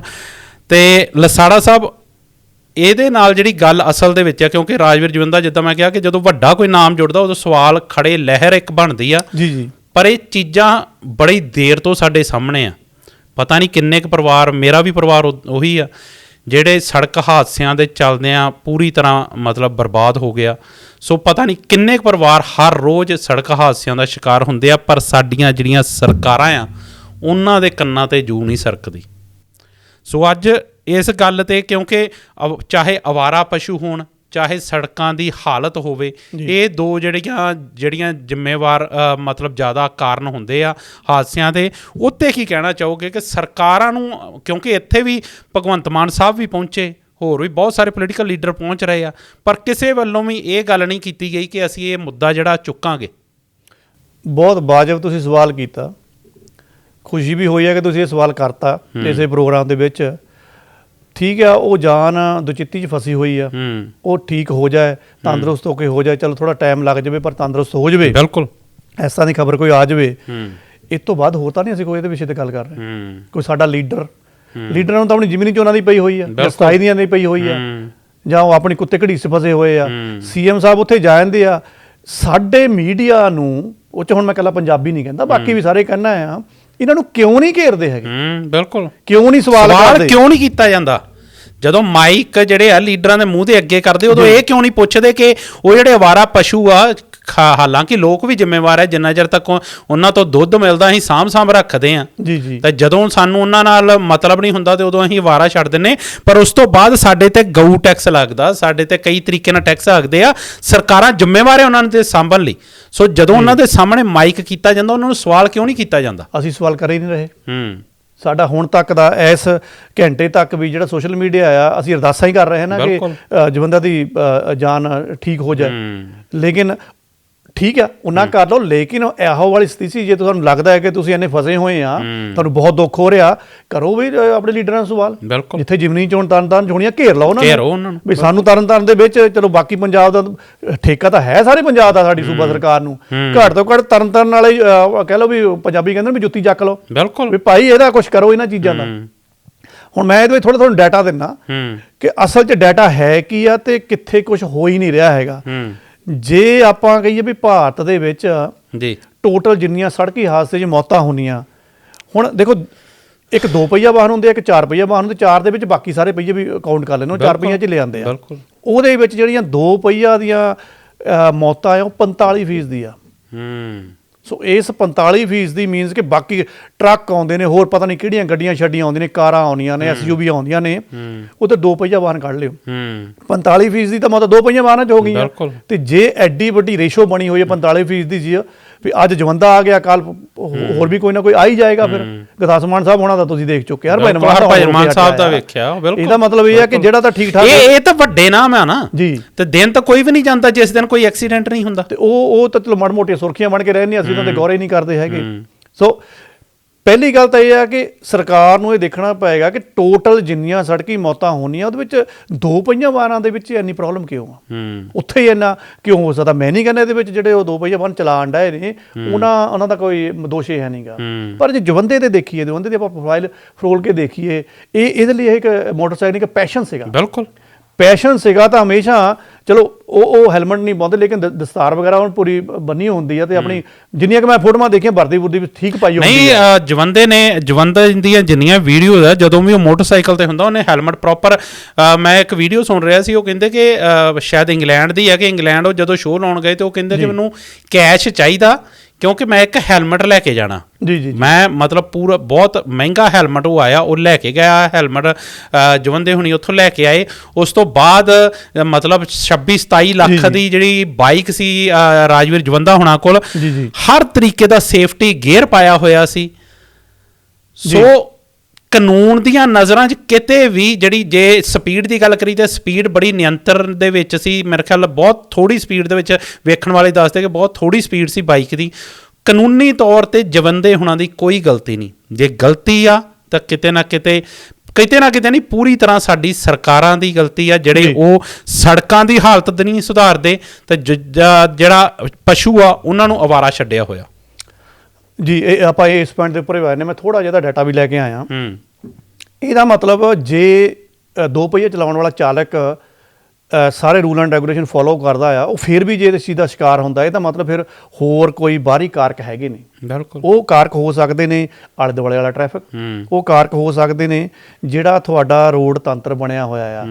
ਸਭ ਤੋਂ ਪਹਿਲਾਂ ਤਾਂ ਜੇ ਤੁਸੀਂ ਭਾਰਤ ਦੀਆਂ ਸੜਕਾਂ ਬਾਰੇ ਦੇਖੋ ਨਾ, ਜੇ ਤੁਸੀਂ ਅਧਿਕਾਰ ਦਾ ਡਾਟਾ ਚੱਕੋ, ਉਹਦੇ ਵਿੱਚ ਇਹ ਗੱਲ ਕਿਤੇ ਨਾ ਕਿਤੇ ਤੁਹਾਨੂੰ ਮਿਲ ਜਾਏਗੀ ਲਿਖਿਓ ਕਿ ਜਿਹੜੇ ਭਾਰਤ ਦੀਆਂ ਸੜਕਾਂ ਬਣੀ ਜਾਂਦੀਆਂ ਨਾ, 4 ਵੀਲ ਨੂੰ 4 ਚੱਕਿਆਂ ਨੂੰ ਦੇ ਕੇ 4 ਚੱਕੇ ਵਾਲੇ ਵਾਹਨ ਆ, ਉਹਨਾਂ ਨੂੰ ਨਿਰਧਾਰਿਤ ਕਰਕੇ ਉਹਨਾਂ ਨੂੰ ਡਿਜ਼ਾਈਨ ਕੀਤਾ ਜਾਂਦਾ। 2 ਪਹੀਆਂ ਨੂੰ ਕਿੱਦਾਂ ਦੀ ਸੜਕ ਚਾਹੀਦੀ ਹੈ ਉਹਦੇ ਬਾਰੇ ਕਦੀ ਸੋਚਿਆ ਨਹੀਂ ਜਾਂਦਾ ਹੈਗਾ।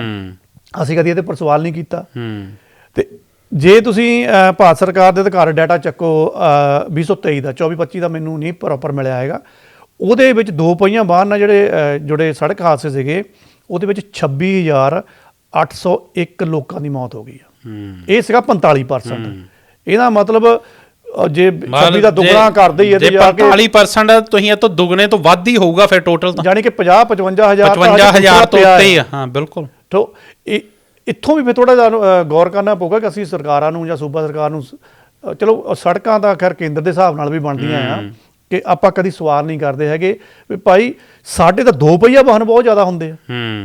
ਇਹਨਾਂ ਨੇ ਉਹਨਾਂ ਸੜਕਾਂ ਤੇ ਕਿੱਦਾਂ ਗੁਜ਼ਰਨਾ ਆ, ਉਹਨਾਂ ਦੇ ਹਿਸਾਬ ਨਾਲ ਵੀ ਕੋਈ ਮਾਡਲ ਡਿਜ਼ਾਈਨ ਕਰੋ। ਜੇ ਤੁਹਾਨੂੰ ਨਹੀਂ ਆਉਂਦਾ ਤਾਂ ਕੋਈ ਬਾਹਰੋਂ ਮਾਡਲ ਦੇਖ ਲਓ। ਕੇਂਦਰ ਦੇ ਹਿਸਾਬ ਨਾਲ ਪਾਉਂਦੇ ਆ, ਪਰ ਜਿਹੜੀ ਸੂਬਾ ਸਰਕਾਰ ਉਹਦੇ ਹੱਥ 'ਚ ਬਹੁਤ ਕੁਝ ਹੁੰਦਾ ਆ। ਜੀ ਹੁਣ ਤੁਸੀਂ ਦੇਖੋ ਕਿ ਪੁਰਾਣੇ ਮਤਲਬ ਕਈ ਟਾਈਮ ਮਤਲਬ ਹਰ ਰੋਜ਼ ਤੁਸੀਂ ਖਬਰਾਂ ਵੇਖਦੇ ਹੋਵੋਗੇ, ਹਰ ਚੌਥੇ ਪੰਜਵੇਂ ਦਿਨ ਇੱਦਾਂ ਦੀ ਖਬਰ ਆਉਂਦੀ ਆ ਕਿ ਅਵਾਰਾ ਕੁੱਤੇ ਨੇ ਇੱਕ ਛੋਟੇ ਬੱਚੇ ਦੀ ਲੱਤ ਪਾੜੀ, ਜਾਂ ਕਈ ਵਾਰ ਤਾਂ ਕਈਆਂ ਦੀ ਮੌਤ ਹੋਈ ਅਵਾਰਾ ਕੁੱਤਿਆਂ ਕਰਕੇ। ਕਿਉਂਕਿ ਮਤਲਬ ਜਿਹੜੇ ਅਵਾਰਾ ਕੁੱਤੇ ਉਹ ਹੁਣ ਸਿੱਧਾ ਬੰਦਿਆਂ ਤੇ ਅਟੈਕ ਕਰਦੇ ਆ, ਬੱਚੇ ਹੋਣ, ਬਜ਼ੁਰਗ ਹੋਣ, ਬੰਦੇ ਹੋਣ, ਉਹਨਾਂ ਤੇ ਅਟੈਕ ਕਰਦੇ ਆ।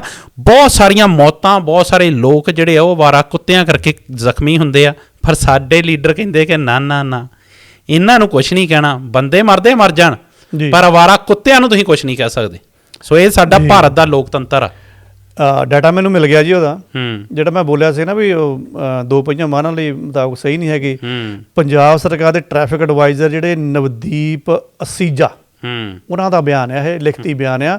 ਉਹਨਾਂ ਨੇ ਲਿਖਿਆ, ਭਾਰਤ ਵਿੱਚ ਸੜਕਾਂ ਦੇ ਡਿਜ਼ਾਈਨ ਸਟੈਂਡਰਡ 2 ਪਹੀਆਂ ਵਾਹਨਾਂ ਦੇ ਮੁਤਾਬਕ ਨਹੀਂ ਹਨ, ਸਗੋਂ 4 ਪਹੀਆ ਵਾਹਨਾਂ ਦੇ ਮੁਤਾਬਕ ਹਨ। ਲਓ, ਅਸੀਂ ਇਸ 2 ਪਹੀਆ ਵਾਹਨ ਗੱਲ ਹੀ ਨਹੀਂ ਕੀਤੀ। 2 ਪਹੀਆ ਵਾਹਨ ਕਿੱਥੇ ਜਾਣ?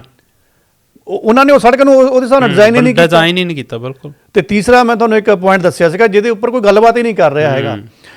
ਇੱਕ ਤਾਂ ਹੋ ਸਕਦਾ ਕਿ ਚਾਲਕ ਦਾ ਨੁਕਸ ਆ ਵੀ ਉਹਨੂੰ ਚਲਾਉਣਾ ਨਹੀਂ ਆਉਂਦਾ, ਉਹਨੇ ਹੈਲਮਟ ਨਹੀਂ ਪਾਈ, ਜਾਂ ਵਰਦੀ ਨਹੀਂ ਪਾਈ, ਜਾਂ ਹੂੜਮਤ ਚ ਚਲਾਉਂਦਾ ਸੀਗਾ, ਜਾਂ ਉਹਨੇ ਡਰਿੰਕ ਡਰਾਈਵਿੰਗ ਕੀਤੀ ਹੋਈ ਸੀ। ਜਵੰਦਾ ਦੇ ਕੇਸ ਦੇ ਵਿੱਚ ਉਹ ਚੀਜ਼ਾਂ ਕਿਤੇ ਨਹੀਂ ਲੱਭ ਰਹੀਆਂ ਹੈਗੀਆਂ। ਠੀਕ ਹੈ ਜੀ।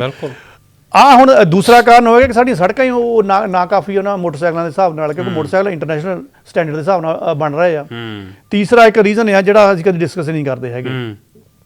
ਤੀਸਰਾ ਖਤਰਾ ਇਹ ਵੀ ਹੁੰਦਾ ਆ ਕਿ ਜਦੋਂ ਐਕਸੀਡੈਂਟ ਕੋਈ ਹੁੰਦਾ ਆ, ਮੈਂ ਕਹਿੰਦਾ ਪਹਿਲਾ ਕੇਸ ਵਿੱਚ ਕਰਕੇ ਵੀ ਐਕਸੀਡੈਂਟ ਨਹੀਂ ਹੋਇਆ, ਚਲੋ ਸੜਕ ਵੀ ਚੰਗੀ ਸੀਗੀ ਉਹਦੇ ਕਰਕੇ ਵੀ ਨਹੀਂ ਹੋਇਆ। ਇੱਥੇ ਤਾਂ ਪਸ਼ੂ ਵੱਜੇ ਨਾ ਉਹਦੇ ਵਿੱਚ। ਆਪ ਤਾਂ ਹੁਣ ਜਾ ਕੇ ਉਹਨੇ ਪਸ਼ੂਆਂ 'ਚ ਮਾਰਿਆ ਨਹੀਂ ਹੋਣਾ, ਪਸ਼ੂ ਤਾਂ ਵਾਕੇ ਤੋਂ ਆ ਗਿਆ ਹੋਣਾ, ਜਿੰਨੀ ਕੁ ਵੀ ਸਪੀਡ ਸੀਗੀ, ਜੇ ਤੋਂ 50 ਦੀ ਸਪੀਡ ਹੋਵੇ ਤਾਂ ਵੈਸੇ ਹੀ ਪਸ਼ੂ ਬਹੁਤ ਜ਼ੋਰ ਨਾਲ ਲੱਗਦਾ ਕਈ ਵਾਰ। ਨਹੀਂ ਪਸ਼ੂ ਉਹ ਜਿਹੜਾ ਸਾਹਮਣੇ ਅਗਲੇ ਬੰਨੇ ਬਲੈਰੋ ਜਾ ਰਹੀ ਸੀ, ਬਲੈਰੋ ਦੇ ਸਾਹਮਣੇ ਪਸ਼ੂ ਆਏ ਆ ਤੇ ਜਿਸ ਕਰਕੇ ਬਲੈਰੋ ਨੂੰ ਮਤਲਬ ਬ੍ਰੇਕ ਕਿਉਂਕਿ ਨਹੀਂ ਤੇ ਬਲੈਰੋ ਦਾ ਨੁਕਸਾਨ ਹੋਣਾ ਸੀ, ਜੀ ਉਹਦੇ ਅੰਦਰ ਜਿਹੜੇ ਸਵਾਰ ਸੀਗੇ ਉਹਨਾਂ ਦਾ ਨੁਕਸਾਨ ਹੋਣਾ ਸੀ, ਸੋ ਉਹਨੂੰ ਨਾ ਚਾਹੁੰਦੇ ਹੋਏ ਵੀ ਬ੍ਰੇਕ ਮਾਰਨੀ ਪਈ। ਸੋ ਕਿਤੇ ਨਾ ਕਿਤੇ ਜਿਹੜਾ ਕਸੂਰ ਆ ਉਹ ਸਾਡੀਆਂ ਸਰਕਾਰਾਂ, ਮੈਨੂੰ ਵਾਕਈ ਤੁਹਾਡੀ ਗੱਲ ਸਹੀ ਆ ਕਿ ਸਾਡੇ ਲੋਕ ਜਾਂ ਸਾਡਾ ਜਿਹੜਾ ਮੀਡੀਆ ਆ ਉਹ ਸਵਾਲ ਕਿਉਂ ਨਹੀਂ ਕਰਦਾ ਇਹਨਾਂ ਨੂੰ। ਬਿਲਕੁਲ ਇੱਥੇ ਇੱਕ ਟਰਮ ਆਉਂਦੀ ਆ ਦੇਵ ਜੀ, ਮੇ ਵੀ ਸ਼ਾਇਦ ਤੁਹਾਡੇ ਵੀ ਨਿਗਾਹ 'ਚ ਪਹਿਲੀ ਵਾਰ ਪਈ ਹੋਗੀ, ਪਰ ਮੈਨੂੰ ਇਹਨੂੰ ਖੰਗਾਲਣਾ ਪਿਆ ਕਿ ਆਪਾਂ ਇਸ ਚੀਜ਼ ਨੂੰ ਕਿੱਦਾਂ ਐਕਸਪਲੇਨ ਕਰੀਏ ਉਸ ਨੁਕਤੇ ਦੇ ਨਾਲ। ਇੱਕ ਵਰਡ ਆਉਂਦਾ ਹੁੰਦਾ ਆ ਇੰਪੈਕਟਿੰਗ ਵਹੀਕਲ, ਇਹਦੇ ਉੱਪਰ ਵੀ ਅਸੀਂ ਸਵਾਲ ਕਰ ਸਕਦੇ ਸਰਕਾਰਾਂ ਨੂੰ ਕਿ ਭਾਈ ਇਹ ਚੀਜ਼ ਨਹੀਂ ਦੇਖਦੇ ਇੰਪੈਕਟਿੰਗ ਵਹੀਕਲ ਹੁੰਦਾ ਕੀ ਆ। ਇੰਪੈਕਟਿੰਗ ਵਹੀਕਲ ਉਹ ਵਾਹਨ ਹੁੰਦੇ ਆ ਜਿਨ੍ਹਾਂ ਵਾਹਨ ਵੱਲੋਂ ਟੱਕਰ ਮਾਰੀ ਜਾਂਦੀ ਆ, ਮਤਲਬ ਕਿ ਅਸੀਂ ਤਾਂ ਠੀਕ ਸੀਗੇ, ਸਾਡਾ ਕੋਈ ਕਸੂਰ ਨਹੀਂ ਹੈਗਾ, ਲੇਕਿਨ ਕੋਈ ਹੋਰ ਵਾਹਨ ਆ ਗਿਆ, ਚਲੋ ਵਾਹਨ ਦੇ ਨਾਲ ਕੋਈ ਮਤਲਬ ਕੋਈ ਹੋਰ ਪਸ਼ੂ ਆ ਗਿਆ, ਜੇ ਉਹੀ ਸਾਡੇ ਵਿੱਚ ਆ ਕੇ ਮਾਰ ਦੇਵੇ ਫਿਰ ਸਾਡੀ ਫਿਰ ਜਿਹੜੀ ਸਮਰੱਥਾ ਉਹ ਤਾਂ ਖਤਮ ਹੋ ਗਈ ਨਾ। ਜਵੰਦੇ ਵਾਲਾ ਵੀ ਕੇਸ ਇਹੀ ਆ। ਬਿਲਕੁਲ। ਸੋ ਇਹਦੇ ਵਿੱਚ ਇਹਦੇ ਰਿਪੋਰਟ ਦੇ ਵਿੱਚ ਇਹ ਵੀ ਲਿਖਿਆ ਗਿਆ, ਰਿਪੋਰਟ ਕਿਹੜੀ ਸੀ, Indian states reports on road safety 2004 ਦੀ ਰਿਪੋਰਟ ਆ। ਉਹਦੇ ਵਿੱਚ ਉਹਨਾਂ ਨੇ ਕਿਹਾ ਵੀ ਮੋਟਰਸਾਈਕਲ ਸਵਾਰ ਹੈ ਨਾ ਪੂਰੇ ਮੁਲਕ ਵਿੱਚ ਭਾਰੀ ਖਤਰੇ ਦਾ ਸਾਹਮਣਾ ਕਰਦੇ ਆ। ਕਿਉਂ ਕਰਦੇ ਆ? ਉਹਨਾਂ ਨੇ ਇੰਪੈਕਟਿੰਗ ਵਹੀਕਲ ਇਹ ਟਰਮ ਯੂਜ਼ ਕੀਤੀ ਆ। ਉਹ ਕਹਿੰਦੇ ਆ ਵੀ ਕਈ ਵਾਰ ਆਪ ਸਹੀ ਹੁੰਦੇ ਆ, ਸੜਕ ਦੇ ਹਾਲਾਤ ਵੀ ਠੀਕ ਹੁੰਦੇ ਆ, ਮੌਸਮ ਵੀ ਸਹੀ ਹੁੰਦਾ, ਲੇਕਿਨ ਜਿਹੜੇ ਆਲੇ ਦੁਆਲੇ ਵਾਲੇ ਵਹੀਕਲ ਆ ਉਹ ਜਾ ਕੇ ਨੁਕਸਾਨ ਕਰ ਦਿੰਦੇ ਆ। ਸੋ ਨਾਲੇ ਉਹਨਾਂ ਨੇ ਇਹ ਵੀ ਵਿੱਚ ਖੱਸਾ ਦਿਖਾਤਾ, ਖੱਸਾ ਕੀ ਜਾਣੀ ਕਿ ਯਕੀਨ ਕਰਵਾਤਾ ਕਿ ਜਿਹੜਾ ਇੰਪੈਕਟਿੰਗ ਵਹੀਕਲ ਆ ਇਹ 4 ਪਹੀਆ ਵਾਹਨਾਂ ਨੂੰ ਘੱਟ ਨੁਕਸਾਨ ਪਹੁੰਚਾਉਂਦੇ ਆ, 2 ਵੀਲਰ ਵਾਲਿਆਂ ਨੂੰ ਜ਼ਿਆਦਾ ਨੁਕਸਾਨ ਪਹੁੰਚਾਉਂਦੇ ਆ। ਤੇ ਜਵੰਦਾ ਵੀ ਫਿਰ ਉਸ ਕੇਸ ਦੇ ਵਿੱਚ ਰਗੜਿਆ ਗਿਆ। ਸੋ ਇਹਦੇ ਉੱਪਰ ਚਰਚਾ ਹੈ ਨਹੀਂ ਕਿ ਕੋਈ ਵੀ। ਉਹੀ ਰੌਲਾ ਹੈ ਨਾ ਲਸਾੜਾ ਸਾਹਿਬ ਕਿ ਸਾਡੇ ਜਿਹੜੇ ਲੀਡਰ ਆ ਨਾ ਉਹ ਸਾਨੂੰ ਭੇਡ ਬੱਕਰੀਆਂ ਵਾਂਗੂ ਜਿਹੜੇ ਇੱਥੇ ਇਹ ਸਾਡਾ ਭਾਰਤ ਦੇਸ਼ ਮਹਾਨ ਹੈ, ਇੱਥੇ ਪਸ਼ੂਆਂ ਨੂੰ ਤਾਂ ਜਿਹੜਾ ਉੱਚਾ ਦਰਜਾ ਹੈ ਕਿ ਉਹਨਾਂ ਨੂੰ ਤੁਸੀਂ ਕੁਝ ਕਹਿ ਨਹੀਂ ਸਕਦੇ, ਉਹਨਾਂ ਨੂੰ ਮਤਲਬ ਚਾਹੇ ਉਹ ਇਨਸਾਨਾਂ ਦੀ ਜਾਨ ਦੀ ਕੋਈ ਕੀਮਤ ਨਹੀਂ, ਚਾਹੇ ਉਹ ਇਨਸਾਨਾਂ ਨੂੰ ਪਾੜ ਦੇਣ ਮਾਰ ਦੇਣ, ਪਰ ਤੁਸੀਂ ਕੁੱਤਿਆਂ ਨੂੰ ਕੁਛ ਨਹੀਂ ਕਿਹਾ ਜਾ ਸਕਦਾ, ਪਸ਼ੂਆਂ ਨੂੰ ਕੁਛ ਨਹੀਂ ਕਿਹਾ ਜਾ ਸਕਦਾ। ਅਤੇ ਜਿਹੜੇ ਲੀਡਰ ਆ ਇਹ ਸਾਨੂੰ ਅਸਲ ਦੇ ਵਿੱਚ ਭੇਡ ਬੱਕਰੀਆਂ ਸਮਝਦੇ ਆ। ਵੱਡੇ ਵੱਡੇ ਲਾਰੇ, ਅਸੀਂ ਤੁਹਾਡੇ ਨਾਲ ਆਹ ਕਰਾਂਗੇ, ਤੁਹਾਡੇ ਲਈ ਆਹ ਕਰਾਂਗੇ, ਸੜਕਾਂ ਜਿਹੜੀਆਂ ਉਹ ਇੱਦਾਂ ਦੀਆਂ ਬਣ ਜਾਣਗੀਆਂ ਕਿ ਬੰਬ ਵੱਜਿਆਂ ਵੀ ਜਿਹੜੀਆਂ ਉਹ ਤੁਸੀਂ ਸਮਝੀ ਗਏ ਹੋਣੇ ਆ। ਪਰ ਮਤਲਬ ਅਸਲ ਦੇ ਵਿੱਚ ਹਾਲਾਤ ਇਹ ਆ ਕਿ ਅੱਜ ਤੋਂ ਜੇ 15-20 ਸਾਲ ਪਹਿਲਾਂ ਦੀ ਗੱਲ ਕਰੀਏ ਤੇ ਉਦੋਂ ਵੀ ਸਾਡੇ ਜਿਹੜੇ ਪੰਜਾਬੀ ਆ ਉਹ ਸੜਕੀ ਹਾਦਸਿਆਂ ਦਾ ਸ਼ਿਕਾਰ ਹੁੰਦੇ ਸੀ, ਹੁਣ ਵੀ ਹੁੰਦੇ ਆ ਤੇ ਅੱਗੇ ਦੀ ਅੱਗੇ ਹੁੰਦੇ ਰਹਿਣੇ ਆ ਜਿੰਨਾ ਚਿਰ ਤੱਕ ਸਾਡੀਆਂ ਸਰਕਾਰਾਂ ਨੇ ਸੁਧਾਰ ਨਾ ਕੀਤਾ। ਬਿਲਕੁਲ ਜੀ। ਬਾਕੀ ਜੇ ਆਪਾਂ ਨਾ ਹੋਰ ਮੁਲਕਾਂ ਦਾ ਜਿਹੜੇ ਡਿਵੈਲਪਡ ਮੁਲਕ ਆ, ਵਿਕਸਿਤ ਮੁਲਕ ਆ, ਉੱਥੇ ਮੰਨ ਲਓ ਤੁਹਾਡੇ ਕੋਲ ਕਾਰ ਦਾ ਲਾਇਸੈਂਸ ਆ, ਆਸਟ੍ਰੇਲੀਆ ਦੀ ਗੱਲ ਕਰ ਲੈਂਦੇ ਆ, ਮੰਨ ਲਓ ਤੁਹਾਡੇ ਕੋਲ ਟਰੱਕ ਦਾ ਲਾਇਸੈਂਸ ਹੈ, 2 ਟਰਾਲਿਆਂ ਦਾ ਟਰੱਕ ਦਾ ਲਾਇਸੈਂਸ ਹੈ, ਤੁਸੀਂ ਮੋਟਰਸਾਈਕਲ ਤਾਂ ਨਹੀਂ ਚਲਾ ਸਕਦੇ। ਤੁਹਾਨੂੰ ਮੋਟਰਸਾਈਕਲ ਦਾ ਰਿਟਨ ਟੈਸਟ ਤੇ ਉਹਦੀਆਂ ਕਲਾਸਿਸ ਲੈਣੀਆਂ ਪੈਣਗੀਆਂ, ਉਸ ਤੋਂ ਬਾਅਦ ਤੁਹਾਨੂੰ ਅਪਰੂਵਲ ਮਿਲੂਗਾ। ਕਿਉਂ ਇੱਦਾਂ ਰੱਖਿਆ ਗਿਆ? ਕਿਉਂਕਿ ਇੱਕ ਪਾਸੇ 4 ਚੱਕੇ ਜਾਂ ਵੱਧ ਚੱਕੇ ਚੱਲਦੇ ਆ, ਦੂਸਰੇ ਪਾਸੇ 2 ਚੱਕੇ ਚੱਲਦੇ ਆ। 2 ਚੱਕਿਆਂ ਨੂੰ ਜਦੋਂ ਵੀ ਕਿਤੇ ਉਹ ਧੱਕਾ ਪਿਆ ਉਹਨੇ ਜ਼ਮੀਨ ਤੇ ਲੁੜਕਣਾ, ਬਿਲਕੁਲ ਉਹ ਕੰਟਰੋਲ 'ਚ ਨਹੀਂ ਰਹਿਣਾਗਾ। ਇਸ ਕਰਕੇ ਉਹਦੀ ਪਹਿਲੀ ਗੱਲ ਤਾਂ ਉਹ ਤਕੜੀ ਟ੍ਰੇਨਿੰਗ ਉੱਥੇ ਹੈ ਨਹੀਂ ਗੀ, ਪਲੱਸ ਅਸੀਂ ਕਹਿੰਦੇ ਜਿਹੜਾ ਹੈਲਮਟ ਪਾਏ ਹੋਏ ਸੀ, ਕੱਪੜੇ ਪਾਏ ਹੋਏ, ਸਾਰਾ ਕੁਝ ਪਾਇਆ ਹੋਇਆ, ਅਸੀਂ ਤਾਂ ਚਲੋ ਉਹ ਚੀਜ਼ ਪੂਰੀ ਕਰ ਲਈ, ਲੇਕਿਨ ਉਹਨਾਂ ਦੀ ਚਾਲਕਾਂ ਦੀ ਸੁਰੱਖਿਆ ਲਈ ਜਿਹੜੀਆਂ ਸੁਰੱਖਿਅਤ ਡਿਵਾਈਸਿਸ ਸੀ ਉਹ ਭਾਜੀ ਪੂਰੀਆਂ ਪ੍ਰੋਪਰ ਹੈ ਨਹੀਂ ਗੀਆਂ। ਜੇ ਜਵੰਦਾ ਕਹਿ ਲਓ ਕਿ ਇੱਕ ਪ੍ਰੋਫੈਸ਼ਨਲ ਸੀਗਾ ਇਸ ਚੀਜ਼ ਦੇ ਵਿੱਚ, ਕਿ ਮੈਨੂੰ ਸ਼ੌਂਕ ਵੀ ਸੀਗਾ, ਉਹ ਪਾਉਂਦਾ ਸੀਗਾ, ਤੇ 10 ਬੰਦੇ ਹੋਰ ਨਾਲ ਖੜੇ ਕਰਕੇ ਦੇਖੋ ਉਹਨਾਂ ਨੇ ਕੁਝ ਪਾਇਆ, ਚੱਪਲਾਂ ਪਾ ਕੇ ਤੇ ਨੰਗੇ ਪੈ ਤਾਂ ਮੋਟਰਸਾਈਕਲ ਚੱਕ ਕੇ ਦੌੜ ਜਾਂਦੇ ਨੇ। ਉਹੀ ਵੱਡਾ ਸਵਾਲ ਆ ਨਾ ਕਿ ਜਦੋਂ ਸੇਫਟੀ ਗੇਅਰ ਪਾਉਣ ਤੋਂ ਬਾਅਦ ਵੀ ਰਾਜਵੀਰ ਜਵੰਦਾ ਹੁਣਾਂ ਦੇ ਆਹ ਹਾਲਾਤ ਆ, ਤੇ ਜਿਹੜਾ ਇੱਕ ਆਮ ਬੰਦਾ ਆ ਜਿਹਨੇ ਕੋਈ ਸੇਫਟੀ ਗੇਅਰ ਨਹੀਂ ਪਾਇਆ, ਕੋਈ ਹੈਲਮਟ ਨਹੀਂ ਪਾਇਆ, ਗੋਡੇ ਮੋਢੇ ਜਿਹੜੇ ਉਹ ਢੱਕੇ ਨਹੀਂ ਹੋਏ, ਤੇ ਉਹਦੇ ਹਾਲਾਤ ਕਿੱਦਾਂ ਦੇ ਹੋਣਗੇ ਜੀ। ਸੋ ਸਾਡੀਆਂ ਸਰਕਾਰਾਂ ਨੂੰ ਸੋਚਣਾ ਪਊਗਾ, ਜੇ ਤੇ ਉਹ ਵਾਕਈ ਸਾਡੀ ਜਿਹੜੀ ਜਾਨ ਦੀ ਕੋਈ ਕੀਮਤ ਸਮਝਦੇ ਆ, ਪਰ ਮੈਨੂੰ ਨਹੀਂ ਲੱਗਦਾ ਕਿ ਸਾਡੇ ਸਰਕਾਰਾਂ ਲਈ ਸਾਡੀ ਕੋਈ ਕੀਮਤ ਆ। ਸਾਨੂੰ ਸਿਰਫ ਇੱਕ ਭੇਡ ਬੱਕਰੀਆਂ ਵਾਂਗੂ ਇੱਕ ਵੋਟਾਂ ਸਮਝਿਆ ਜਾਂਦਾ, ਗਿਣਤੀ ਸਮਝੀ ਜਾਂਦੀ ਆ ਕਿ ਇਸ ਭਾਈਚਾਰੇ ਦੇ ਇੰਨੇ ਲੋਕ ਆ, ਆਹ ਗੱਲ ਕੀਤੀ ਤੇ ਸਾਨੂੰ ਇੰਨਾ ਫਾਇਦਾ ਹੋਊਗਾ, ਨੁਕਸਾਨ ਹੋਊਗਾ। ਸੋ ਘੁੰਮ ਫਿਰ ਕੇ ਜਿਹੜੀ ਗੱਲ ਆ ਉਹ ਵੋਟਾਂ ਤੇ ਆ ਕੇ ਖਤਮ ਹੋ ਜਾਂਦੀ ਆ। ਤੇ ਫਿਰ ਇਸ ਵੋਟਾਂ ਦੇ ਵਿੱਚ ਭਾਈ ਆਪਣੇ ਲੀਡਰਾਂ ਨੂੰ ਸਵਾਲ ਕਰੋ, ਖੁਦ ਆਪ ਨੂੰ ਵੀ ਸਵਾਲ ਕਰੋ, ਪਹਿਲਾਂ ਤਾਂ ਆਪ ਵੀ ਸਹੀ ਹੋਵੋ।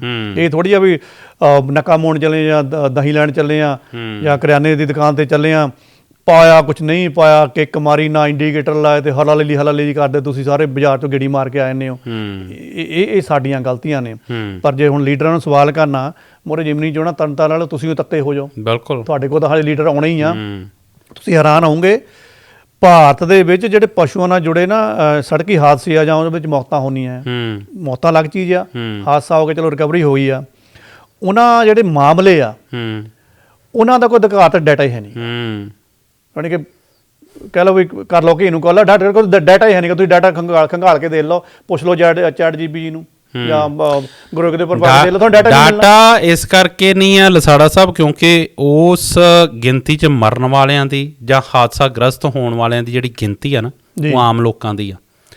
ਜਿਸ ਦਿਨ ਕਿਸੇ ਲੀਡਰ ਦਾ ਪੁੱਤ ਇਸ ਤਰੀਕੇ ਨਾਲ ਹਾਦਸੇ ਦਾ ਸ਼ਿਕਾਰ ਹੋ ਗਿਆ, ਉਸ ਦਿਨ ਰੂਲ ਵੀ ਬਣ ਜਾਣੇ ਆ, ਉਸ ਦਿਨ ਸੜਕਾਂ 'ਚ ਵੀ ਸੁਧਾਰ ਹੋ ਜਾਣਾ, ਉਸ ਦਿਨ ਸਭ ਕੁਝ ਹੋ ਜਾਊਗਾ। ਪਰ ਜਿੰਨਾ ਚਿਰ ਤੱਕ ਆਮ ਲੋਕੀ ਮਰਦੇ ਰਹਿਣਗੇ, ਇਹ ਲੀਡਰ ਸਾਡੇ ਸੁੱਤੇ ਰਹਿਣੇ ਆ, ਜਿੰਨਾ ਚਿਰ ਤੱਕ ਲੋਕ ਨਹੀਂ ਜਾਗਦੇ।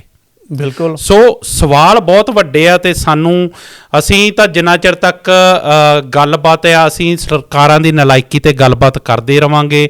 ਸੋ ਜੋ ਕੁਛ ਰਾਜਵੀਰ ਜਵੰਦਾ ਹੁਣਾਂ ਨਾਲ ਹੋਇਆ ਜਾਂ ਜੋ ਪੰਜਾਬ ਦੇ ਹੋਰ ਧੀਆਂ ਪੁੱਤਾਂ ਨਾਲ ਹੁੰਦਾ, ਜੋ ਕੁਛ ਸੜਕਾਂ ਤੇ ਹੁੰਦਾ, ਉਹਦੇ ਲਈ ਜੇਕਰ ਸਭ ਤੋਂ ਵੱਡਾ ਕਾਰਨ ਹੈ ਤਾਂ ਸਾਡੀ ਸਰਕਾਰਾਂ ਦੀ ਨਲਾਇਕੀ ਆ। ਇਸ ਤੋਂ ਸਾਡੀਆਂ ਸਰਕਾਰਾਂ ਭੱਜ ਨਹੀਂ ਸਕਦੀਆਂ। ਪਰ ਇੱਕ ਵਾਰ ਫਿਰ ਜਾਣ ਤੋਂ ਪਹਿਲਾਂ ਆਸ ਅਰਦਾਸ ਨਾਲ ਇਹ ਪ੍ਰੋਗਰਾਮ ਨੂੰ ਖਤਮ ਕਰਦੇ ਹਾਂ ਕਿ ਪ੍ਰਮਾਤਮਾ ਰਾਜਵੀਰ ਜਵੰਦਾ ਹੁਣਾਂ ਨੂੰ ਛੇਤੀ ਤੋਂ ਛੇਤੀ ਤੰਦਰੁਸਤੀ ਬਖਸ਼ੇ। ਸੋ ਲਸਾੜਾ ਸਾਹਿਬ ਤੁਹਾਡਾ ਬਹੁਤ ਬਹੁਤ ਧੰਨਵਾਦ, ਤੁਸੀਂ ਆਪਣੇ ਵਿਚਾਰ ਚਰਚਾ ਸਾਂਝੀ ਕੀਤੀ ਇਸ ਗੱਲ ਤੇ, ਬਹੁਤ ਬਹੁਤ ਧੰਨਵਾਦ ਜੀ। Thank you. ਜਾਂਦੇ ਜਾਂਦੇ ਮੈਂ ਇੱਕ ਹੋਰ ਚੀਜ਼ ਵਿੱਚ ਪਾ ਦੇਵਾਂ ਜੀ।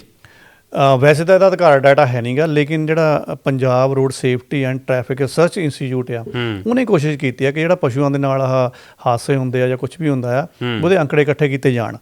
ਉਹਦੇ ਵਿੱਚ ਜਿਹੜਾ ਨਵਦੀਪ ਅਸੀਜਾ ਨਾ, ਉਹਨੇ ਦੱਸਿਆ ਵੀ ਸੜਕ ਹਾਦਸਿਆਂ ਵਿੱਚ ਜਿਹੜੀਆਂ ਮੌਤਾਂ ਹੋਣੀਆਂ ਨਾ ਔਸਤਨ ਪੰਜਾਬ 'ਚ, ਉਹ ਟੋਟਲ ਮੌਤਾਂ ਦੇ ਵਿੱਚ ਜਿਹੜੀ 8 ਤੋਂ 9% ਦੀ ਮੌਤਾਂ ਆ ਇਹ ਜਾਨਵਰਾਂ ਕਰਕੇ ਹੋਣ ਡਈਆਂ ਆ, ਪਸ਼ੂ ਆ ਕੇ ਬਚਦੇ ਆ। ਸੋ ਇਹ ਦੇਖਣਾ ਪਏਗਾ ਤੁਹਾਨੂੰ ਕਿ ਬਿਲਕੁਲ ਜੀ, ਅੰਕੜੇ ਸਭ ਕੁਝ ਦੱਸਦੇ ਆ, ਸਵਾਲ ਸਭ ਕੁਝ ਸਾਬਤ ਕਰਦੇ ਆ ਸਾਰਾ, ਪਰ ਸਾਡੇ ਲੀਡਰ ਵੀ ਸੁੱਤੇ ਆ ਅਤੇ ਸਾਡੇ ਲੋਕ ਵੀ ਸੁੱਤੇ ਆ। ਸੋ ਸਾਨੂੰ ਜਾਗਣਾ ਪਊਗਾ ਜੇਕਰ ਅਸੀਂ ਆਪਣੀ ਜਿਹੜੀ ਜਾਨ ਦੀ ਕੀਮਤ ਕੁਛ ਨਾ ਕੁਛ ਆਪਣੀਆਂ ਨਜ਼ਰਾਂ 'ਚ ਜੇ ਸਾਡੀ ਹੈਗੀ ਹੈ ਤਾਂ ਸਾਨੂੰ ਸਵਾਲ ਇਹਨਾਂ ਲੀਡਰਾਂ ਨੂੰ ਕਰਨੇ ਪੈਣਗੇ। ਸਾਡਾ ਸਾਹਿਬ ਬਹੁਤ ਬਹੁਤ ਧੰਨਵਾਦ। Thank you. ਸ਼ੁਕਰੀਆ ਜੀ, ਧੰਨਵਾਦ।